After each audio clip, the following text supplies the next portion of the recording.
Hello students. तो पिछली video में हमने देखा था कि chapter number 1 chemical reaction and equation के बेसिक कॉन्सेप्ट, जिसमें हमने मेनली पढ़ा था वो था chemical change and physical change, जो किसी भी केमिकल रिएक्शन को करने के लिए सबसे इम्पॉर्टेंट पॉइंट होता है जो हमें समझना है। ठीक है, तो आज हम स्टार्ट करने वाले हैं अपना चैप्टर। तो इसमें देखेंगे कि केमिकल रिएक्शन क्या होता है। तो उसको देखने से पहले ज़रा यहाँ पे ध्यान देंगे। यहाँ पे एक लाइन अंडरलाइन हो रखी है। यहाँ पे क्या लिखा हुआ है? We have already learn about the physical and chemical change of matter in previous classes. कि हमने ऑलरेडी ये चीज़ पढ़ रखी है कि फिजिकल और केमिकल चेंज क्या होता है मैटर्स के अंदर। ठीक है, अपनी प्रीवियस क्लासेस में जो भी हमारी प्रीवियस क्लास रही है, 9th क्लास रही है, उसमें हमने ये चीज़ पढ़ रखी है। ठीक है, अब बात आती है केमिकल चेंज और फिजिकल चेंज के अकॉर्डिंग किसकी? केमिकल रिएक्शन की। तो केमिकल रिएक्शन क्या है उसे हम समझेंगे। तो मैंने आपको एक चीज़ बताई थी कि केमिकल रिएक्शन वो होती है जिसके अंदर केमिकल चेंज होता है। जैसे कि हम चाय बना रहे हैं, फॉर एग्ज़ाम्पल, अगर हम बेसिक कोई रिएक्शन ले जो हम नॉर्मली अपनी डेली बेस्ड के लाइफ से हम रिलेट कर पाएँ, तो हम ये चीज़ समझ सकते हैं कि अगर आप चाय बना रहे हो तो वो जो प्रोसेस है उसके अंदर केमिकल चेंजेस हो रहे हैं। तो केमिकल चेंजेस क्या हो रहा है? उसकी स्मेल चेंज हो रही है, उसका कलर चेंज हो रहा है, उसका टेस्ट चेंज हो रहा है, और आप उस चेंज को दोबारे पहले वाली फॉर्म में नहीं लेके आ सकते। ठीक है, तो इस चेंज को हम क्या बोलते हैं? Chemical change. और चाय बनाई आपने, वो पूरा प्रोसेस जो है वो क्या कहलाया? Chemical reaction. तो इसकी हम डेफिनेशन किस तरीके से लिख सकते हैं? हम इसकी डेफिनेशन ऐसे लिख सकते हैं, the process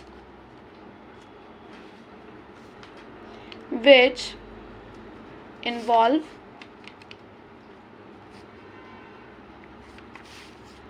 a chemical change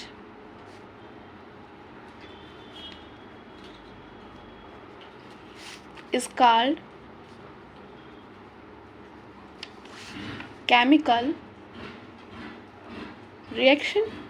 एक ऐसा प्रोसेस, एक ऐसी प्रक्रिया जिसके अंदर केमिकल चेंज होता है, उसी को हम क्या बोलते हैं? Chemical reaction. ऐसा ही एक एग्जांपल, जैसे हमने टी लिया, वैसे ही हम एक एग्जांपल कर्ड का भी ले सकते हैं। उसमें आपने क्या करा था? मिल्क लिया, उसमें आपने कुछ बैक्टीरिया ऐड किए। ठीक है, कौन सा बैक्टीरिया? लैक्टोज आपने इसमें ऐड किया। उसके बाद आपने उसको एक टेम्परेचर दिया, यानी कि रूम टेम्परेचर आपका 25 डिग्री सेल्सियस होता है, तो उससे ज़्यादा टेम्परेचर, यानी उसको थोड़ी सी हीट प्रोवाइड की। जैसे कि हम घरों में देखते हैं कि मम्मियाँ जब दही जमाती है तो उसको एक हीटेड प्लेस पे रखते हैं, थोड़ी सी उसको गर्मी में रखती है। किसको? दूध को, जिसके अंदर वो बैक्टीरिया डाले होते हैं।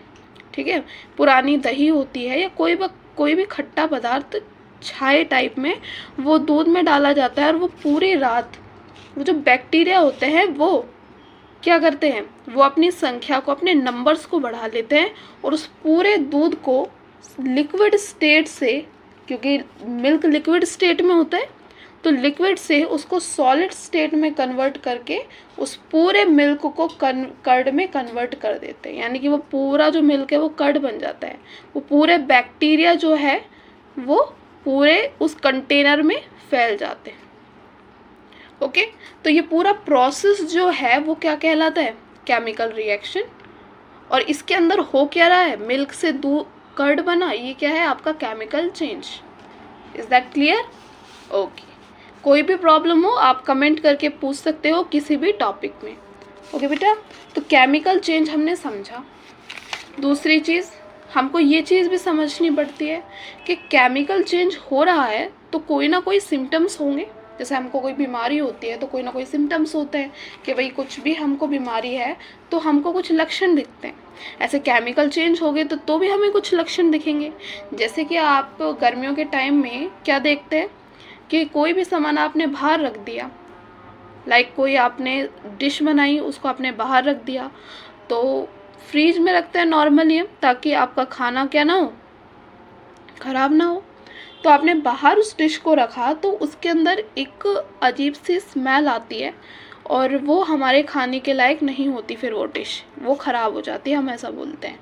तो इसका मतलब क्या है कि जितना टेम्परेचर उस खाने को चाहिए था बनने के बाद, उतना टेम्परेचर से ज़्यादा टेम्परेचर मिलने के कारण, यानी कि ज़्यादा गर्मी होने के कारण, वो जो खाना है वो ख़राब हो जाता है और उसके अंदर से बहुत ही अनवांटेड स्मेल जो होती है वो आती है, हमको जो पसंद नहीं होती इस तरीके की स्मेल, और टेस्ट भी उसका चेंज हो जाता है। ठीक है, तो आप देखोगे कोई सब्ज़ी बनाई मम्मी ने या फिर कुछ भी आपके लिए बनाया और वो ख़राब हो गया, तो उसमें से स्मेल चेंज हो जाएगी, केमिकल रिएक्शन हुआ, उसका टेस्ट चेंज हो जाएगा, उसका कलर भी चेंज हो सकता है। तो ये सारे सिम्टम्स होते हैं केमिकल रिएक्शन के। अब आप बोलोगे मैम ये चीज़ें ख़राब हो रही है, तो बेटा केमिकल चेंज जो होता है ना, केमिकल रिएक्शन, वो अच्छी चीज़ों में भी हो सकती है, बुरी चीज़ों में। वो एक रिएक्शन है, चीज़ें बदल रही हैं, अंदर की चीज़ें, अंदर के गुण बदल रहे हैं, अच्छे भी हो सकते हैं, बुरे भी हो सकते हैं। अब हमने हीट दी दूध को तो वो दही बना, वो हमारे लिए अच्छा है। हमने सब्ज़ी बाहर छोड़ दी गर्मी के टाइम में, जबकि हमको फ्रीज में रखनी चाहिए थी, तो वहाँ पर वो रखे रखे ख़राब हो गई, तो वो एक रिएक्शन हुई, उसके अंदर भी केमिकल चेंज हुआ। तो वो कैसी रिएक्शन है? वो एक अच्छी रिएक्शन नहीं है, वो हमारे लिए क्या हो गई, वो हमारे लिए ठीक नहीं है। तो रिएक्शन अच्छी चीज़ों में और बुरी चीज़ों में दोनों के एग्जाम्पल्स हो सकते हैं। ओके, तो ये तो कुछ ऐसे एग्जाम्पल थे जो आप बेसिक अपनी डेली लाइफ में आप देखते हो, ऑब्जर्व करते हो। ओके, बुक के अकॉर्डिंग हम देख लेते हैं कुछ चेंजेस, आपकी बुक में भी मेंशन है। ये आपका एनसीईआरटी पोर्शन है बेटा, ये एनसीईआरटी है, एक आपकी एडवाइज़र भी आती है। ठीक है, दोनों सेम है, इतना कुछ खास डिफरेंस है नहीं। तो यहाँ पे आप देख सकते हो, यहाँ पे देखो कुछ चीज़ें दे रखी हैं, क्या लिखा हुआ है, following observation help us to determine whatever the chemical reaction has taken place, change the state बदल जाती है ना। जैसे आपने दूध से दही में कन्वर्ट किया तो लिक्विड से सॉलिड में भी कन्वर्ट हुआ वो। ठीक है, चेंज द कलर, आपने टी बनाई, चाय बनाई, तो वो पहले वाइट कलर की थी, उसके बाद जो चाय पत्ती थी उसने अपना रंग छोड़ा तो वो ब्राउन कलर की हो गई, तो केमिकल रिएक्शन में कलर भी चेंज हुआ। एवोल्यूशन ऑफ द गैस, यानी कि गैस आती भी है और गैस जाती भी है। ठीक है, यानी कि कुछ रिएक्शन ऐसी होती है जिसमें गैस भर जाती है, किसी भी कंटेनर में या किसी भी रिएक्शन में गैस अंदर भी, यानी कि मतलब कि उनका आदान प्रदान होता है, गैस आपकी बाहर भी जाती है और अंदर भी आती है, ऐसा भी होता है। Chemical change in temperature change होगा। ठीक है, यानी कि टेम्परेचर भी बदलेगा, किसमें, केमिकल रिएक्शंस में। आप एक रिएक्शन आपके बुक में मेंशन है, यहाँ पे देखो इधर, तो यहाँ पर क्या देखा जा रहा है, देखो यहाँ पर एक फ्लास्क है, उसके ऊपर एक कॉर्क लगा रखा है, ग्लास ट्यूब लगा रखा है यहाँ पे। ठीक है, और इनको लगाने से पहले इसके अंदर कुछ सॉल्यूशन डाले, यानी कि आपको एक यहाँ पर फ्लास्क लिया, उसके अंदर एक एसिड डाला है बेटा। यहाँ पे एसिड आप कौन सा ले सकते हो, यहाँ पर एसिड आप ले सकते हो सल्फ्यूरिक एसिड H2SO4, या फिर आप यहाँ पर हाइड्रोक्लोरिक एसिड यानी कि CHCl भी आप यहाँ ले सकते हो। कोई भी यहाँ पर आपने एसिड लिया, वो एसिड लेने के बाद उसके अंदर आपने डाल दिए छोटे छोटे जिंक के टुकड़े, यानी कि जिंक के ग्रेनल्स डाल दिए आपने उसके अंदर छोटे छोटे, यानी कि मेटल डाल दिया। और आपको पता है कि एसिड जो होता है वो मेटल, और हमको ये बात पता है बेटा एसिड जो होता है वो मेटल के साथ रिएक्शन करके एक गैस प्रोवाइड करता है, एक गैस बाहर निकालता है जिसको हम बोलते हैं H2, हाइड्रोजन गैस। ठीक है, आगे हम पॉप साउंड रिएक्शन पढ़ेंगे, उसमें हम समझेंगे कि हाइड्रोजन गैस जब रिलीज़ होती है, यानी कि आपका एक रिएक्शन है इसमें, ये इलेक्ट्रोलाइसिस ऑफ वाटर। ठीक है, तो वहाँ पर हम इस चीज़ को अच्छे से समझेंगे, हाइड्रोजन गैस को। ओके, और आपके नेक्स्ट चैप्टर्स में ये जो एसिड और बेस वाला जो चैप्टर आपका एसिड बेस एंड साल्ट, उसमें हम ये चीज़ पढ़ेंगे। तो अभी आप इतना ध्यान रखें कि यहाँ पर आप ज़रा ध्यान देना क्या हो रहा है, यहाँ पे एवोल्यूशन ऑफ गैस हो रहा है। क्या हो रहा है कि जब हमने एसिड के अंदर छोटे छोटे मेटल्स यानी कि धातु के, जिंक एक धातु है, धातु के टुकड़े डाले हैं तो उसमें से गैस निकल रही है, छोटे छोटे बबल्स निकल रहे हैं। आप अपनी बुक के अंदर देखना, आपको क्लियरली दिखेगा कि बबल्स निकल रहे हैं और वो किस चीज़ के, हाइड्रोजन गैस के बबल्स हैं। एवोल्यूशन ऑफ गैस हो रहा है यानी कि केमिकल रिएक्शन हो रही है इसमें। दूसरी चीज़, जब ये प्रोसेस होगा तो ये जो क्या है, फ्लास्क है ना, आप इसको टच करके देखोगे तो आपको फील होगा कि ये थोड़ा हीट हो गया है, पहले के मुकाबले अब इसका टेम्परेचर थोड़ा सा बढ़ गया है। ठीक है, और वो हमने उसको कोई फ्लेम नहीं दी, ना हमने उसको सनलाइट में रखा है, ना हमने उसको इलेक्ट्रिसिटी दी है। ठीक है, वो अपने आप कैसे हुआ है, एसिड में जब हमने मेटल के टुकड़े डाले थे तो इनमें जब रिएक्शन हुई तो इसकी जो क्या है, हीट होती है वो प्रोवाइड हुई और वो कौन सी गैस रिलीज़ की उसने, H2 गैस रिलीज की। तो आई होप आपको केमिकल रिएक्शन क्या होती है वो आपको समझ में आ गया होगा। केमिकल रिएक्शन किसे कहते हैं, सिंपली कुछ ऐसा नहीं है, एक ऐसा प्रोसेस है जिसके अंदर इन्वॉल्व होता है केमिकल चेंज। जिस भी चीज़ में केमिकल चेंज हो रहा है उसी को हम केमिकल रिएक्शन कहते हैं। ठीक है, और एक टॉपिक आता है इसके अंदर जिसका नाम क्या है, केमिकल इक्वेशन, यानी कि यहाँ पे आप देख सकते हैं chemical reaction and chemical equation. तो केमिकल इक्वेशन क्या है वो हम समझेंगे अभी।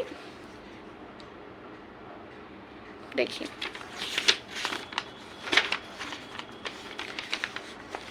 केमिकल इक्वेशन,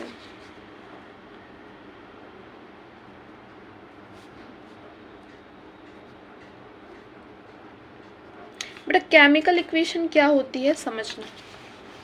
जैसे मैंने यहाँ पर आपको एक एग्जांपल दे रखा है, मैग्नीशियम प्लस ऑक्सीजन, फिर यहाँ एरो का निशान बना हुआ है, फिर लिखा हुआ है मैग्नीशियम ऑक्साइड।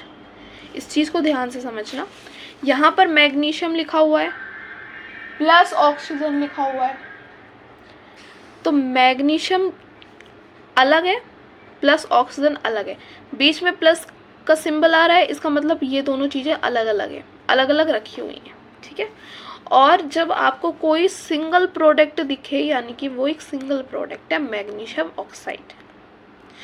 पहली चीज़ आपको क्या ध्यान रखनी है कि केमिकल इक्वेशन का मतलब होता है किसी भी केमिकल रिएक्शन, ये पूरा एक केमिकल रिएक्शन आप देख सकते हो कि मैग्नीशियम लिया और ऑक्सीजन लिया और इन दोनों को मर्ज किया, इन दोनों की रिएक्शन करवा के यहाँ पे बन गया मैग्नीशियम ऑक्साइड।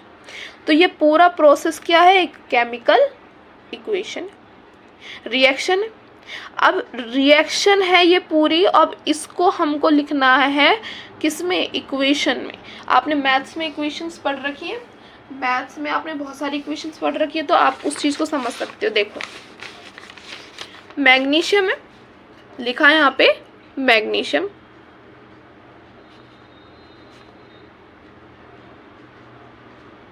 प्लस ऑक्सीजन, फिर एरो एंड मैग्नीशियम ऑक्साइड।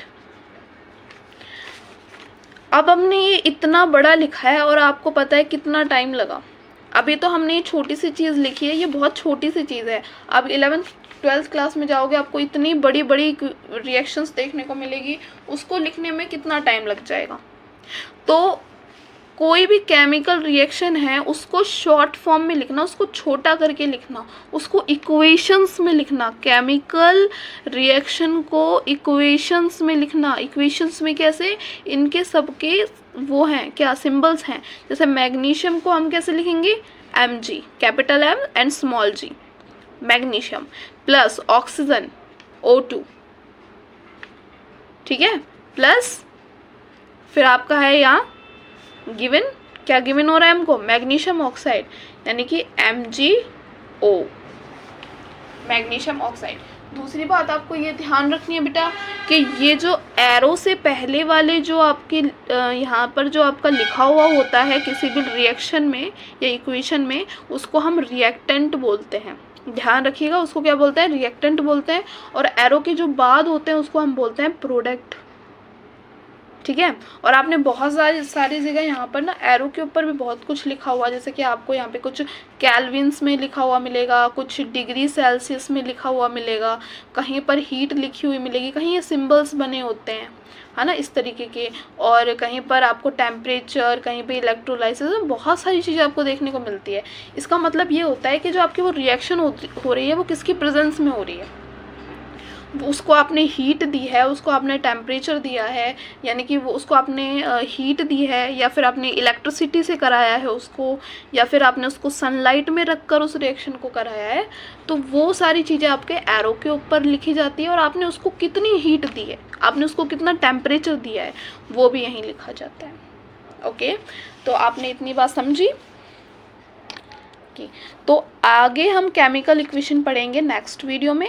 अभी इस वीडियो में इतना ही, इतने कॉन्सेप्ट में, यानी कि केमिकल रिएक्शन हमने पढ़ा, केमिकल रिएक्शंस के जो भी हमें सिम्टम्स होते हैं, यानी कि केमिकल रिएक्शन में क्या क्या हमको देखने को मिलता है चेंजेस, वो, और केमिकल इक्वेशन, ये हमने थोड़ा बहुत जाना। इसमें जो भी प्रॉब्लम हो आपको तो आप कमेंट कीजिए, ठीक है बेटा, और लाइक कीजिए और शेयर कीजिए आपकी क्लासमेट्स के पास।